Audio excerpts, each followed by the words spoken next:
Hello, this is Dr. Keith Schubert, and this is my first video for 5396 on Kalman filtering. This is going to be the numeric example portion of it.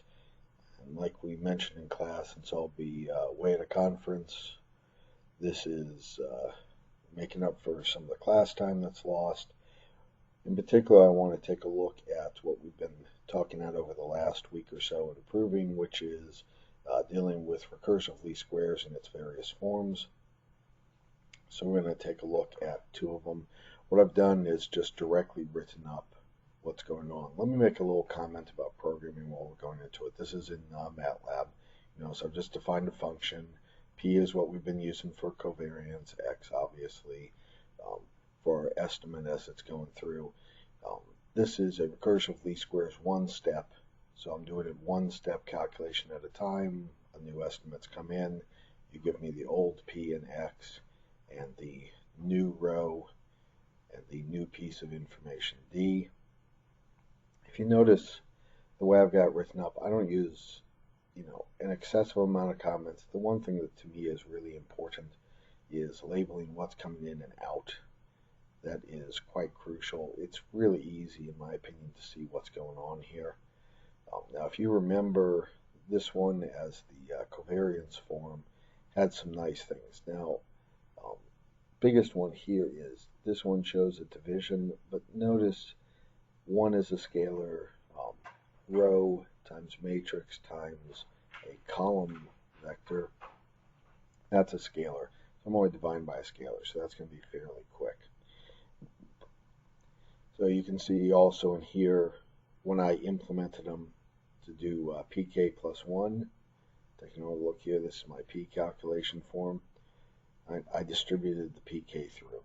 And the reason we did that again is I minus this is going to be a big matrix. If I multiply through by p in advance, I get a p here, I get p here. Well, the k is just a vector that we're going in. So I'll end up with, a vector times a matrix, or a vector times a vector times a matrix, and that's a much more efficient situation. And if you really want to make sure that you're using this to your best, you can actually group them.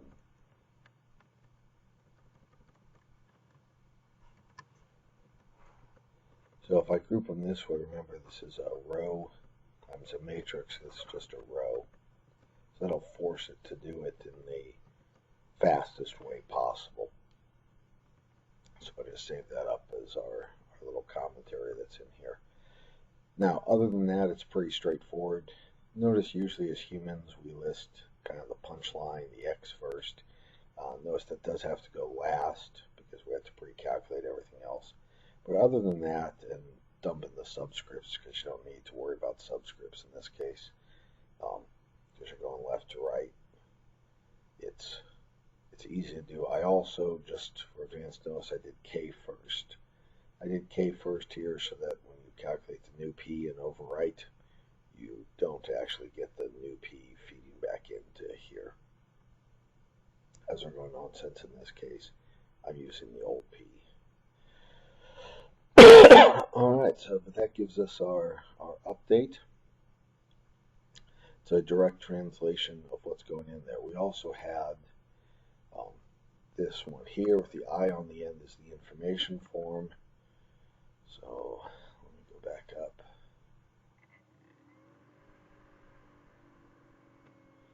And I have all this stuff kind of written in with pictures and stuff inside the online notes.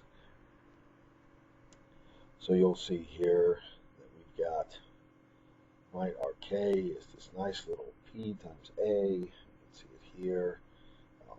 Again, that says a column there. The propagating P inverse as we're going through. Alright, so here we go. And in this case, when I'm calculating, it's a P inverses, I've actually still called P here. That's a little bit of a bad notation on my part, but that's life. when I'm doing the multiplication of that, it turns out, since I'm supposed to have P inverse, I'm doing this by what looks to be a division operator. This one actually will calculate just the P inverse that's in the direction of A. I commented on this in class. Technically what this solves is P times K equals A prime, and it solves it usually using QR, but this will select whatever is the best one at that situation given the condition number.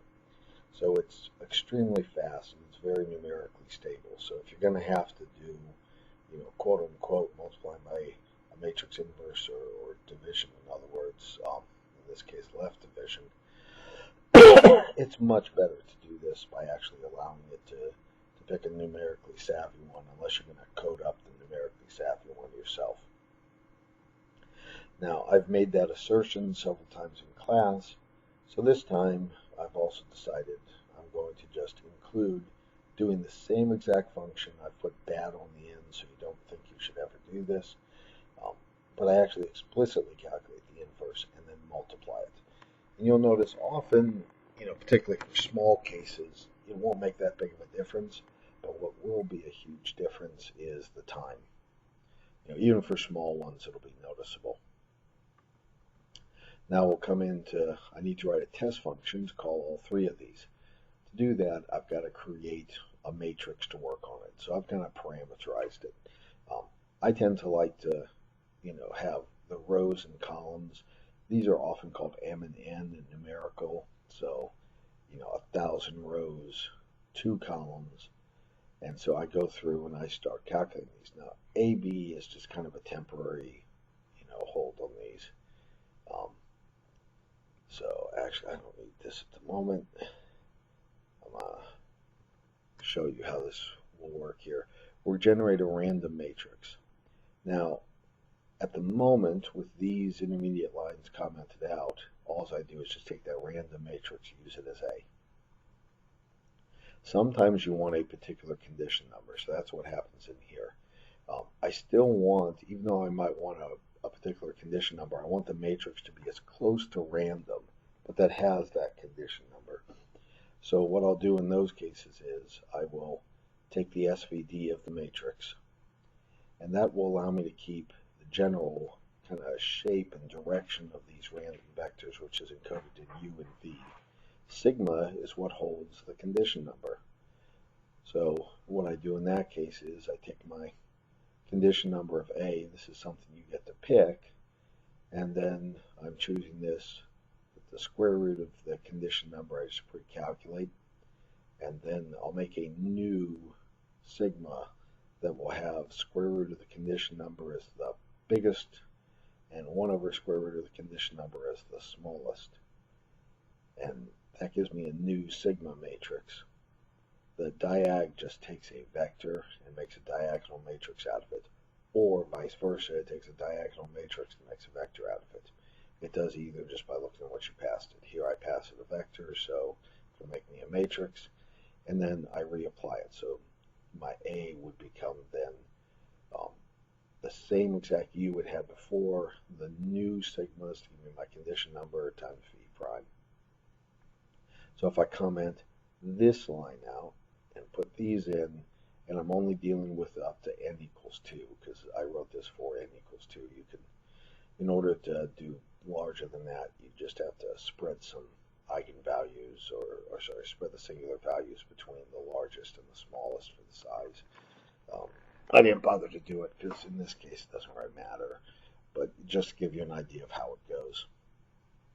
So we'll try this again a little bit later for different condition numbers. Then we generate a random x. This is the quote-unquote true x you'll be trying to find. We calculate b based on that. So notice when we're doing these estimates, you're going to have there's no noise in here. We can add noise in later on as we want, but at the moment we won't have any noise. So everything you're going to be seeing is going to be off perfect estimates. So ideally, we should get very, very fast convergence. Now, it won't be perfect instant because if you notice here, calculating m plus 1 estimates, So the final m from 2 up to m plus 1 will be the estimates at each time instant. The very first one is just going to be 0, and that's going to be my initial guess. So I do that for the covariance, for the information form, and the information done badly form. And then for each one of those, I need to have an information matrix, or error covariance. It turns out, since we're starting off with an identity, they'll be the same, because one's the inverse of the other. But each one of these I'm going to start as an n by n identity matrix. And then what I'm going to do is for each one of these, I'll calculate separately. And tick is the command to start the timer. And then I'll walk through each of the m steps arriving. So this would be done in essence m times each time one comes in. So to the one step, I pass the current estimate of the covariance, the current value of the estimate from the previous time instant k, and then I will go into pass it the new A row and the B row that contains my information, and I'll get back my new covariance and the next time instance estimate. And then after I've walked through all of them, I'll do talk, which stops the timer and passes back to me how much time did it take. And I do the same exact thing for each one, other than I now use the PIs and the estimates that are appropriate to it. But other than that, it's exactly the same. You can see for the IB form, or information done badly, I have done the same exact thing. So simple enough to translate. Now I'm going to plot them. So I'm using subplot so that I can show the two different elements of x, x1, x2. This is read 1 row, 2 columns, the first entry, which will be the left one. And then I'm going to plot, this is a single vector with 2 elements going from 1 to m plus 1. That's going to be the x column, and it'll run down the entire length. And I plot the actual value of x1. So I have a reference, and I put that in dark blue. So that tells you what we're shooting for. And then 2m plus 1, doing every single little individual tick. And I put in the x estimate c for element 1. I color it cyan, so covariance cyan, I forget the same letters, would be good. For the information one, it's green, and information done badly is red. Most of the time, these will probably be right over the top of each other. We're small enough and good enough conditioned that there'll be no real significant difference in the accuracy of them. If you get ill-conditioned matrices and stuff, then all of a sudden this one will do badly there too. But the biggest one we'll get is a timing difference between them. And I just label the x's as iteration and the y's as x1, so you know what it is. And then I move on to the second subplot. And I do the exact same thing, except now for x2 for each one. And then do the appropriate labels. And then I display out, what is the time for each one of these for TC, TI, and TIB, so you can see what the timing is on it.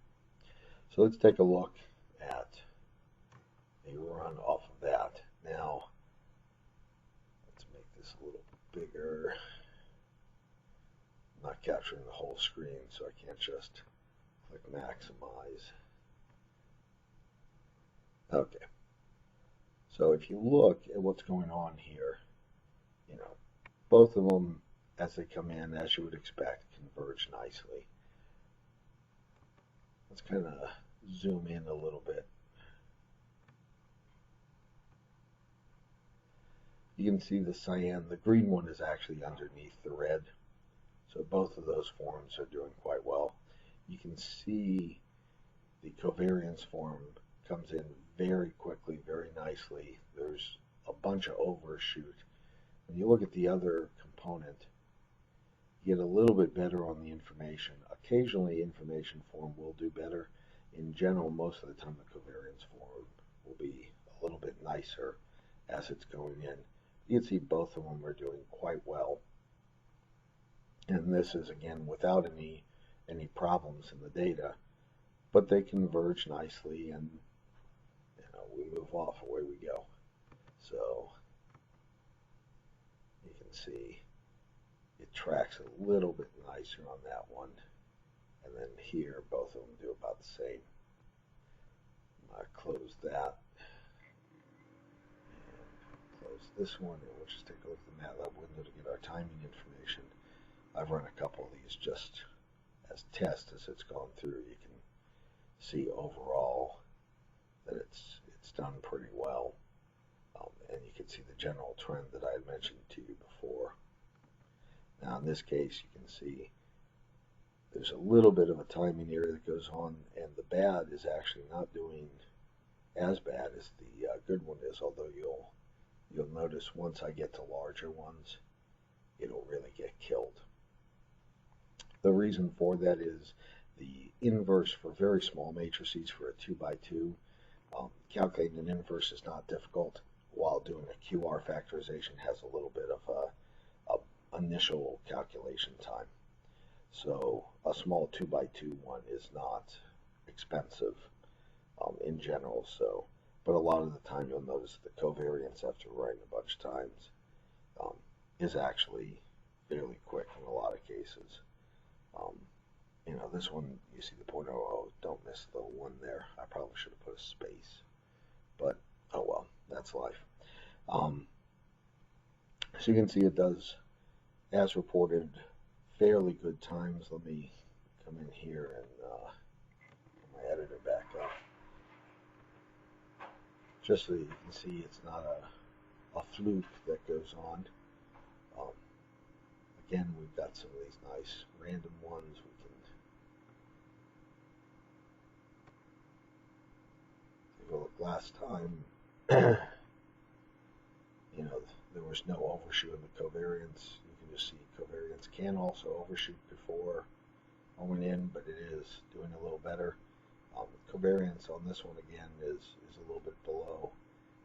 In the grand scheme, that's been pretty rare when I've been running it, but anything is possible. You can see again your timing wise that comes in. Covariance is faster. The previous one I think is the only one I've actually seen where the bad one beat the covariance form on speed. So it's just one of those kind of oddball coincidences. And again, for small matrices, we'll do a larger one in a sec here. The bad one does well just because it's a 2x2. 2x2 is about as good as you can get. For speed calculations, let's just do one or two more. You can see we generate our matrices, and yet again time-wise, and you can see as usually is, covariance is normally very fast. So that gives you the idea of where that carries out.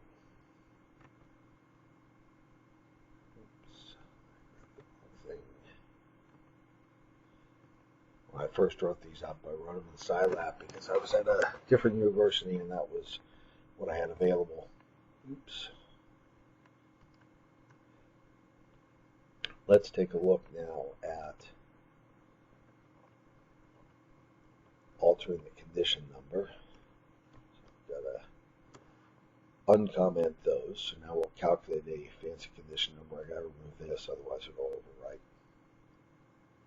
So let me save it and then run it.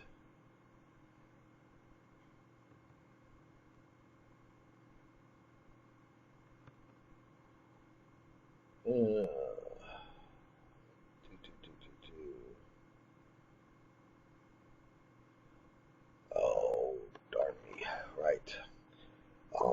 I wrote this for so errors happen everywhere. I wrote this for a small matrix implementation. The sigma, I only did the diagonal, whereas the actual sigma, remember, has to have a much larger spot for it. So if you remember your matrices, the sigma is supposed to be m by n. It's the same size as the matrix. So in our case, what that means is when I did this diagonal, I made a 2 by 2, and it's complaining that's not big enough to handle the full size M. So we need, let's see, how big that make it? I made it M, yeah, it's full distance is M. Okay, so we need M minus 2. So don't forget we have to do rows as M minus 2, comma, N.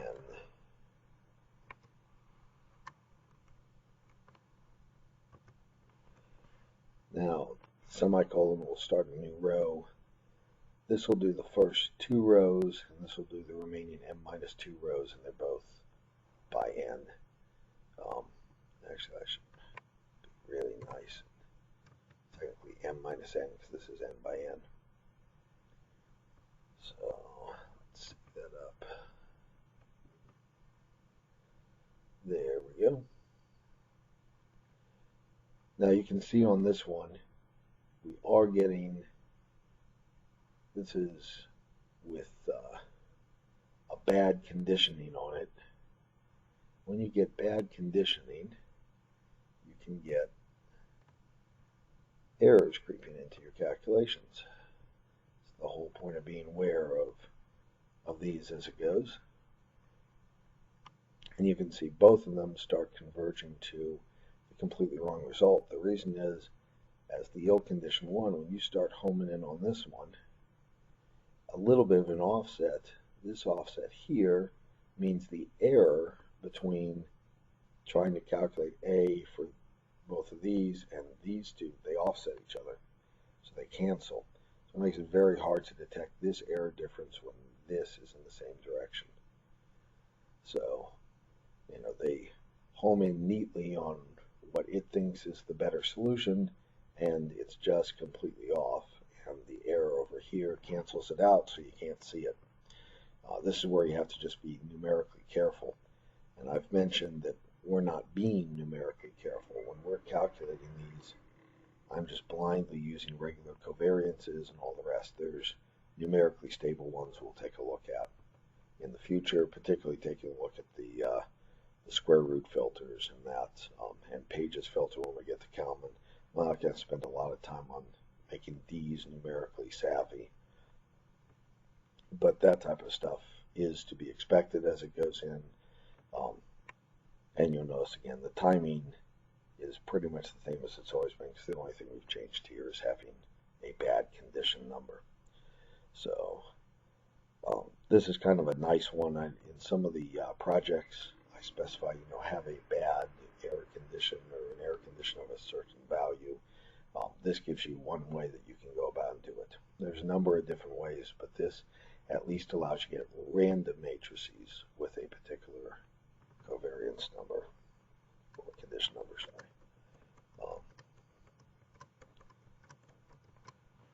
And I guess I should, just over here, I've mentioned before how to check condition number of A, and you notice it's 1000 exactly. So that's just to confirm that what I had originally set as my value, I said condition is 1000, it's 1000. So that allows you to make a random matrix of the appropriate scales. Let's now step up and make, this is now 1000 by 200 instead of 1000 by 2. And again, I don't want to have this active because this only was designed up, my diagonal matrix here only worked for the case where I had a 2 by 2 upper element, because I only have a 2 by 2 there. So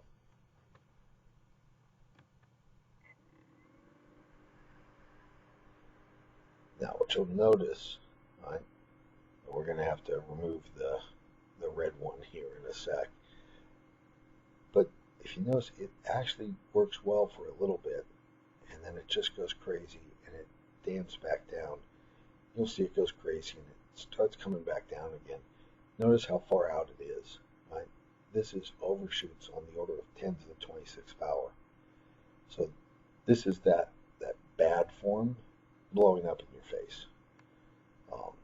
just nothing nice about what's going on there. And this is my warning that it doesn't work particularly well if you try to do that inverse explicitly. When you get to very large matrices, it's very hard to keep that accurate. But you'll notice it'll work for a little while.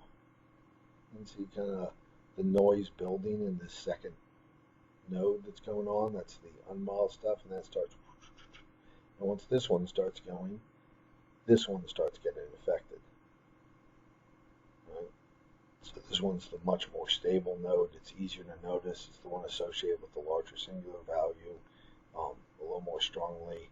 This one takes a little while longer to correct because it's less controlled.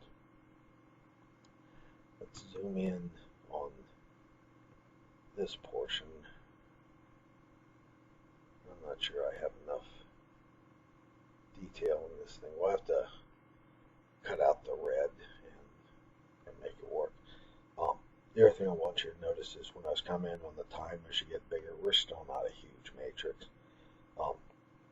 But covariance is a fraction of the information, and now the information done wisely is about half a second, whereas done badly, it's 1 and some change. We just run a couple examples so you don't think I just got a lucky coincidence here. And again, see the same thing. Stable, go crazy, gigantic values. Again about 0.2, again about 0.6, and over 1. So we'll run one more just for grins and giggles. Same type of behavior, characteristic. Notice that the better written ones are working nicely the whole time. And you can see again the same type of speeds show up over and over again.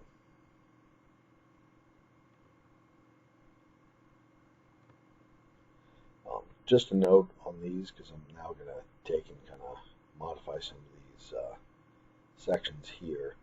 You'll notice that I have the split them up into multiple rows. I use the ... dots here at the end to allow you to continue a command on the next line. I really suggest that this is a good way of doing things, because when you get to plotting here, and I've got, this is the true value, here's my covariance, here's my information, here is the information done badly. It's just very easy to be able to come in, and I can, for instance, just close that down, and then I'll just put a comment after it, and I can remove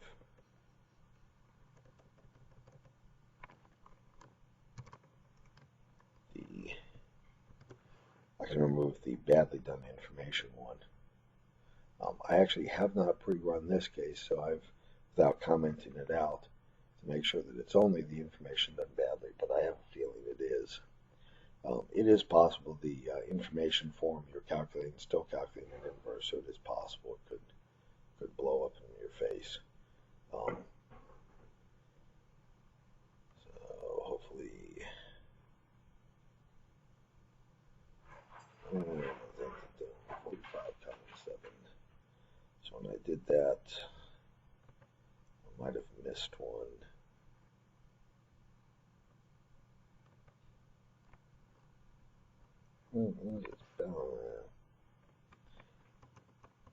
Oh, it didn't like the comma at the end.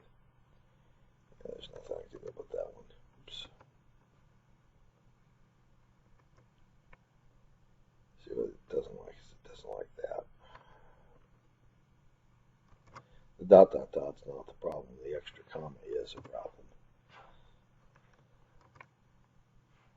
So I probably should have put the information one on the very end and swapped them, but hindsight is 20/20, of course.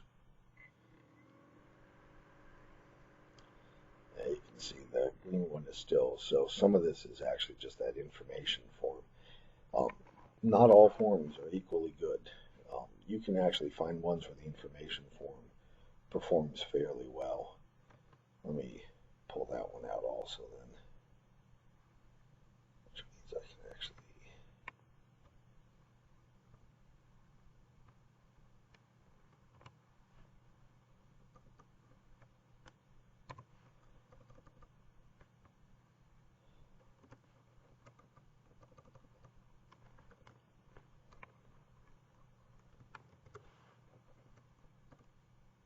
That's why I made the comment before that there was a chance this was actually just information form blowing up on us.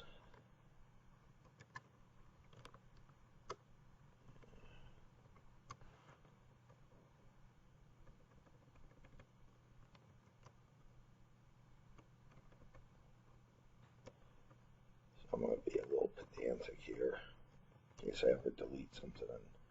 And I only delete one of them. I don't want to make my life tough when I go to put them back in.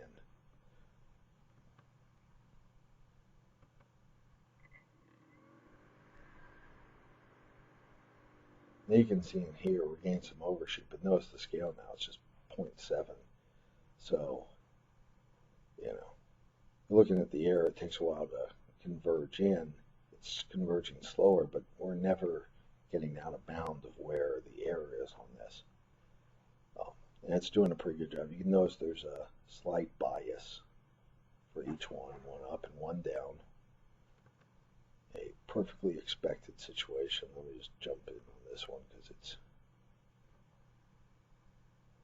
you can see as it's going in, it's kind of hovering, and that's what I was saying, it's kind of flattening out at the end. You know, same thing over here, kind of flattening. So it has that little bias, but very overall small, right? Almost exactly 0.01 down and 0.01 up. But we can live with that, given the fact that this is, you know, a really huge matrix. This is the first two components. And I'm curious what the condition number of our matrix is. So it's, you know, it's in the 40s. That's, I mean, not small, it's not huge, but it's certainly a reasonable condition number and something I'm not too surprised that we're getting a little bit of a bias here. The big one being you're not noticing the horrible explodes in your face behavior that we saw with the other calculations. And you'll notice time-wise again, you know, that same thing, about 1/5 of a second, about 1/2 a second, and about 1 1/5. And if you were to keep increasing this, you would notice this would get larger and larger and larger. Now, one final thing I do want to do, if I set this up correctly, and I think I did, we can now step this up to even bigger ones. Now we're going to start getting close to memory limits on this, because now I'm going to be taking 10,000 long runs.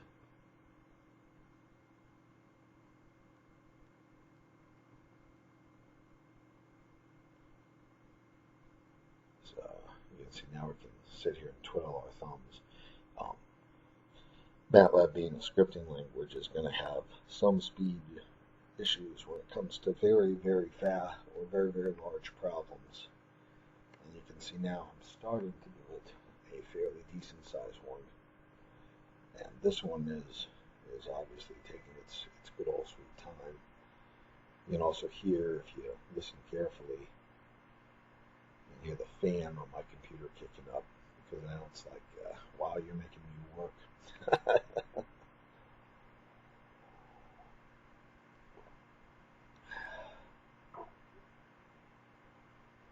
I'm just kind of curious on this performance of what it's doing on here. Hopefully this isn't affecting my video recording. I like to pull up the performance monitor, but I don't dare do it with the video running, that I could end up stopping the video.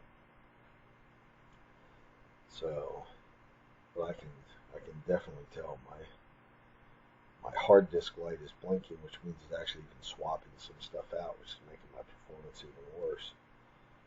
And the fan is trying to take off here. So anyway, for comments for you guys as you take care of this, or guys and gals, do think about all these aspects when you're considering the projects you want to do. The nice thing on this is we've actually had a chance here to look at some implementation issues that go on. We've taken a look at how we can be pulling new data in, how we can do timing. taking a look at how we can customize matrices that's going on. But we should probably, before we're done, actually even do something with adding some noise in to watch it handle something along those. Maybe while we're waiting for this to go, I'll bring up for you some little comments on, there's two functions. There's rand and there's rand n that typically used. They've added some more ones as it goes on. So now they've got asymmetric random weight, S, G, if you happen to be using the gamma distribution. These are, if you notice, kind of separate ones inside different areas. MATLAB has two ones that it really uses, which is rand, which is right here for uniform, and notice it's pseudo-random.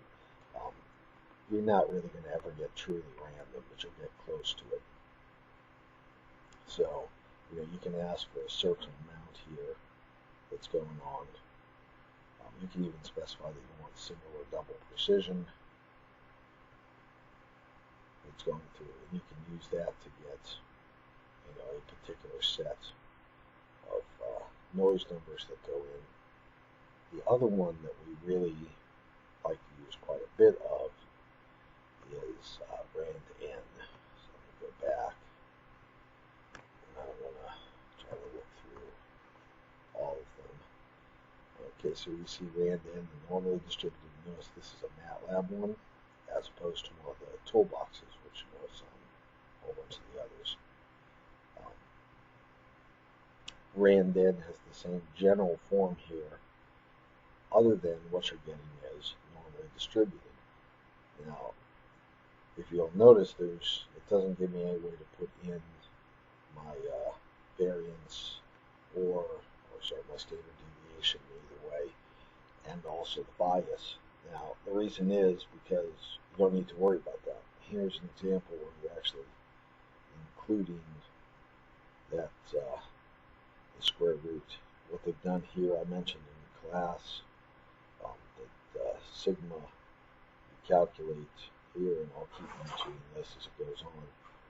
This right here, you can see it's diagonal down at 1.5.52 as it goes in. So 1 and 2 are your diagonal, which are larger. They take a Cholesky factor. Cholesky is one of those great things that kind of corresponds to a square root. And so here we go, and we've got now calculating the square root of sigma. And if we take that and multiply it by our randomly generated number, you will get our kind of standard deviation. Rand n does 0, 1. And so this now gives you 0, and based on this sigma. So they're actually cross-coupled and all kinds of nice stuff that goes on. And then, for the mu's, they just keep adding them in as it goes. So we'll probably do the normally distributed ones. We'll leave a 0 mean, but we will put in something on these. Probably keep them independent. Just put some type of value offset on them.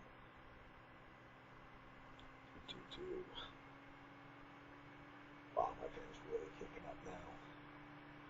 I might almost have to pause this video just to give it time to finish up what it's doing. So, yeah, let me actually pause that, and I'll well, maybe while we're waiting here, I can get this ready to do the next one. So,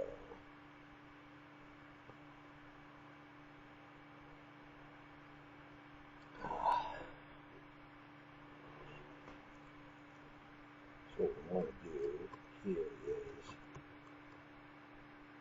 add a normally distributed random variable, and let's see, we're going to need m of them,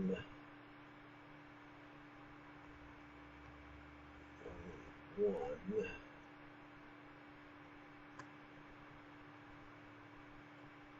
then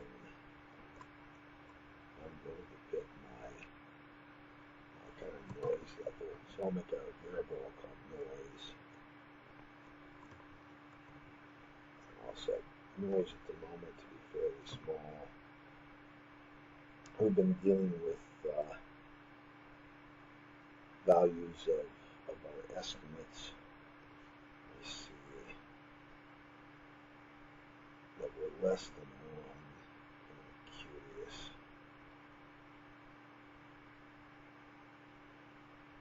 So these are 42 to 58. So we're on the order of these. So we need something. And that's actually because this is such a huge matrix. So this will, when we shrink back down, it'll be significantly less than that. So it'll probably be somewhere on the order of about 1 or so. Maybe I'll put this about 1/10, something on there. So we'll come in here and make it noise about 1/10.